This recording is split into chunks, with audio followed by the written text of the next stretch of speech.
Você consegue imaginar como seria acordar todos os dias sem lembrar como foi o dia anterior?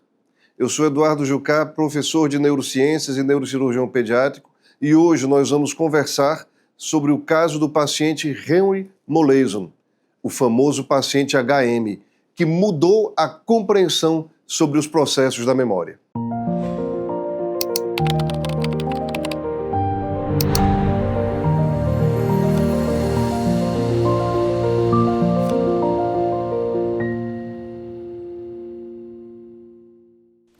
O nosso conhecimento sobre neurociências, sobre as funções do cérebro, sobre os circuitos cerebrais e as regiões em que se processam os principais fenômenos neurais, também depende muito de pacientes que ficaram célebres, porque os seus casos nos ensinaram muito, nos ensinaram onde se processam os fenômenos neurais e de que maneira nós podemos entender o funcionamento do cérebro como um todo. Foi assim com Phineas Gage, sobre quem nós já temos aqui um episódio, e ele nos ensinou sobre a área pré-frontal e o controle das emoções e o planejamento do comportamento estratégico. Mas o paciente HM, como ficou mundialmente conhecido, também nos ensinou muito sobre os fenômenos da memória e como ela se processa no nosso cérebro. Henry Gustav Molaison nasceu na cidade de Manchester, não na Inglaterra, mas em Connecticut, nos Estados Unidos, no dia 26 de fevereiro de 1926. Filho único de uma família simples, seu pai eletricista, sua mãe dona de casa. Conta a história que era uma criança tímida e retraída, mas muito bem comportada, gostava de andar de bicicleta. Aos 10 anos, sofreu um acidente de bicicleta com uma pancada na cabeça. E algumas teorias dizem que isso contribuiu no quadro de epilepsia, de crises epiléticas que ele passou a desenvolver no começo da sua juventude. Mas isso não ficou comprovado. O fato é que Henry Molaison, ou HM, como ficou mundialmente famoso, na história da medicina e da neurociência, passou a ter crises epiléticas de controle cada vez mais difícil ao longo da sua adolescência e da sua juventude, já como adulto. Tomava altas doses de medicações anticonvulsivantes, entre elas a fenitoína, mas não obtinha melhora no seu quadro, o que comprometia bastante a sua qualidade de vida. Ele apresentava tanto crises de ausência, em que há uma parada comportamental e uma perda de contato com o meio, como as crises tônico-clônicas, com abalos musculares fortes, essas que são mais conhecidas vulgarmente como as crises convulsivas. O quadro foi se agravando até que essas crises se tornaram diárias e as medicações pouco ajudavam. Aos 27 anos, HM não tinha conseguido começar a sua vida de trabalho e tinha uma existência bastante limitada. Por isso ele foi encaminhado ao Hospital Hartford, em Connecticut, para se consultar com o neurocirurgião William Scoville. Scoville era um pioneiro da cirurgia para tentar o tratamento da epilepsia e também era bastante entusiasta da psicocirurgia, em que lobotomias e outros procedimentos eram realizados para controlar casos psiquiátricos, em uma época em que medicações para transtornos mentais não eram disponíveis como são hoje. Desse modo, em 1953, o neurocirurgião propôs uma cirurgia para aliviar as crises epiléticas de Henry Molaison.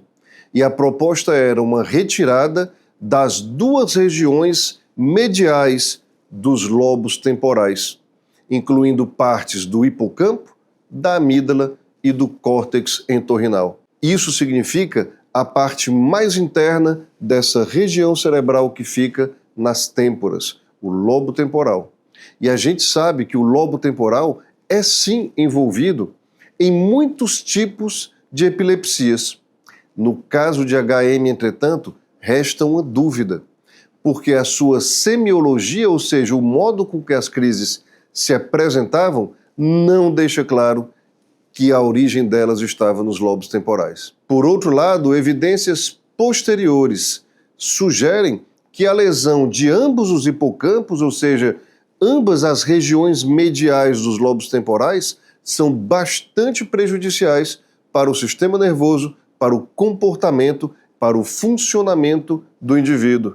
Evidências nesse sentido envolvem, por exemplo, a síndrome de Kluver e Busse, em que esses dois pesquisadores, Kluver e Busse, retiraram a parte dos lobos temporais envolvida em macacos de experimentação e houve uma alteração muito importante do comportamento desses animais. Por outro lado, existem doenças que afetam essa região, por exemplo, a encefalite herpética.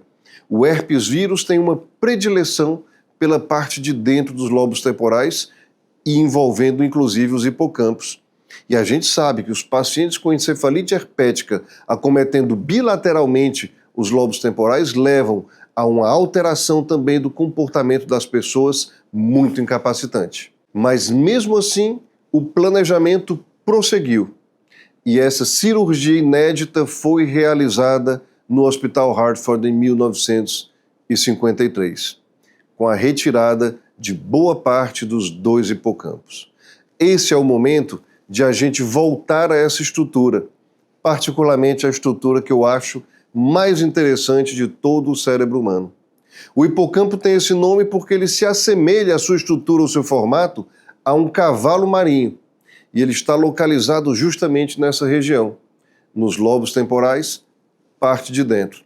O hipocampo é relacionado a processos emocionais e também bastante relacionado aos fenômenos da memória, sobretudo a memória semântica, a memória declarativa que se relaciona a fatos. Então, é preciso deixar claro que ele é, sim, origem de muitos casos de epilepsia ao redor do mundo todo. E mesmo hoje, na atualidade, com todas as técnicas modernas de cirurgia de epilepsia, a retirada do hipocampo, a hipocampectomia, é uma das cirurgias mais praticadas para o tratamento da epilepsia quando os medicamentos já não são suficientes. Porém, um só hipocampo é retirado, aquele que é a origem das crises. A retirada de dois hipocampos, os dois que a pessoa possui, não é recomendada. Foi isso que foi feito no caso do paciente HM. E a realização dessa cirurgia, que pode-se sim dizer em caráter experimental na época, trouxe consequências desastrosas para o sistema nervoso e para o comportamento e funcionamento do paciente HM. Por um lado, houve uma redução, sim, nas suas crises epiléticas. Atingiu-se o objetivo de melhorar a epilepsia. Entretanto, HM perdeu a capacidade de elaborar e de construir novas memórias.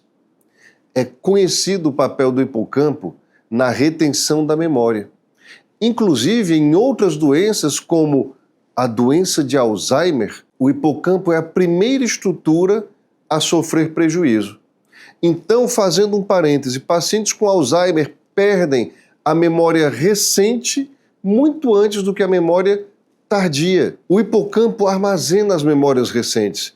E quando essa memória, por algum critério que o cérebro interprete como importante, vai se transformar em memória de longo prazo, memória definitiva, o hipocampo transmite essa informação para regiões superiores do córtex cerebral.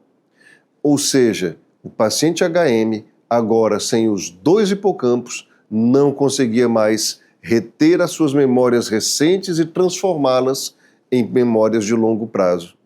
Ou seja, ele vivia cada dia e no dia seguinte já não havia rastro na sua história do que tinha acontecido. Ele lembrava perfeitamente da sua infância e da sua juventude, que já estavam consolidadas como memórias de longo prazo. Porém, não conseguia reter informações novas. Conversava com pessoas e se a pessoa saísse da sala e voltasse dali, a alguns instantes ele já não lembrava que conversou com aquele indivíduo. E desse modo, uma história triste para a vida de um paciente célebre ensinou muito aos pesquisadores como é processada a memória do nosso cérebro.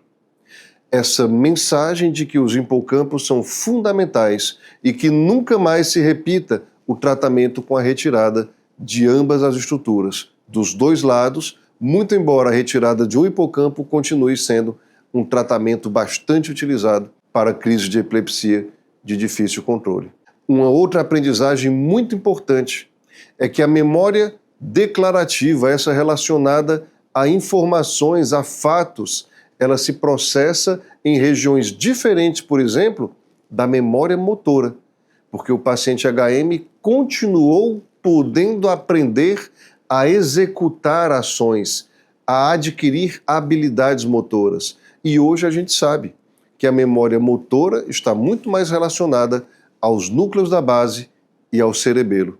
Mais uma informação que o mundo da neurociência conseguiu obter desse caso. Após a cirurgia, vendo a total recuperação motora do paciente HM, inclusive na sua capacidade de falar e conversar, mas observando as catastróficas repercussões para a aquisição de memórias, a equipe do hospital pediu para a neuropsicóloga Brenda Milner, da Universidade de McGill, no Canadá, passar a acompanhar o caso. E Brenda Milner realizou muitas pesquisas, muitas conversas, muitos testes com o paciente HM, de modo que ele é um dos casos mais bem estudados da história da neurociência. Na verdade, Henry Molaison sobreviveu dos 27 anos, quando foi submetido à cirurgia, até os 82 anos. Então foram 55 anos de uma existência com toda essa dificuldade para elaborar e construir novas memórias, mas em que ele ia contribuindo com a construção do conhecimento em neurociência. E ele se submetia às entrevistas com os pesquisadores de maneira muito afável, muito gentil, muito tranquila, de modo que isso ficou claro como um traço de personalidade dele, ao mesmo tempo em que ele dava essa grande contribuição para a ciência. Entre os testes realizados por Brenda Milner estavam a aptidão a fazer desenhos observando em um espelho, uma aptidão manual. E isso era realizado dia após dia. E vejam que interessante, o paciente HM não se lembrava de que já tinha realizado esse teste nos dias anteriores, mas a sua aptidão aumentava. Portanto, a memória factual não era construída, mas a memória motora era construída. Então ele melhorava uma aptidão motora, mesmo que ele não se lembrasse do seu treinamento. Então, durante muitas décadas, Brenda Milner seguiu avaliando o paciente HM e depois ele passou a ser estudado também por uma outra pesquisadora, Suzanne Corkin, do MIT, Massachusetts Institute of Technology, que também acrescentou bastante no conhecimento sobre as repercussões no cérebro do paciente HM dessa cirurgia realizada na década de 50. E ele viveu os últimos anos de sua vida na sua cidade natal, em Connecticut, em uma casa de repouso, em um lar para pacientes com doenças crônicas, sempre atendendo com muita calma, com muita paciência, com muita gentileza a todos os pesquisadores que vinham ao seu encontro. E ele faleceu no dia 2 de dezembro de 2008, aos 82 anos, tendo prestado uma contribuição imensurável para o conhecimento da memória e da neurociência como um todo. O cérebro do paciente HM, depois de sua morte, continuou a ser estudado. E ele foi digitalizado em 3D pela primeira vez na história. Foi o primeiro cérebro digitalizado em 3D, e essa digitalização e escaneamento em mais de 2.000 fatias de visualização foi realizada em tempo real na internet e transmitida para mais de 400.000 pessoas. Isso é mais um dado histórico, nesse caso, que começou em meados do século XX, terminou no século XXI e cujos ensinamentos vão ficar para sempre. A história do paciente HM nos traz importantes ensinamentos e mensagens de que medidas drásticas podem sim ajudar alguns casos, mas também trazer consequências catastróficas para a vida das pessoas. A cirurgia desse paciente traz, inclusive, reflexões bioéticas importantes, porque nós devemos realizar procedimentos invasivos quando há uma convicção baseada em conhecimentos prévios de que ela vai funcionar, vai beneficiar o paciente. O conhecimento sobre os mecanismos da memória foram aprofundados e evoluíram bastante com base nesse caso. Assim como outros casos contribuíram na compreensão de outros fenômenos neurais, como a motricidade, a fala, as emoções e o controle emocional. O paciente HM, com o seu sacrifício pessoal, deixou um legado para a neurociência que precisa ser reconhecido. E se você gostou desse conhecimento, se achou interessante, compartilhe o vídeo com quem você imagina que vai gostar também. Siga-nos nas nossas outras redes sociais e interaja, coloque aqui o seu comentário ou a sua dúvida. Vamos manter o nosso contato, eu já marco aqui o nosso próximo encontro, para a semana que vem, sempre discutindo um tema de neurocirurgia e de neurociência, aqui no Conexão Neural.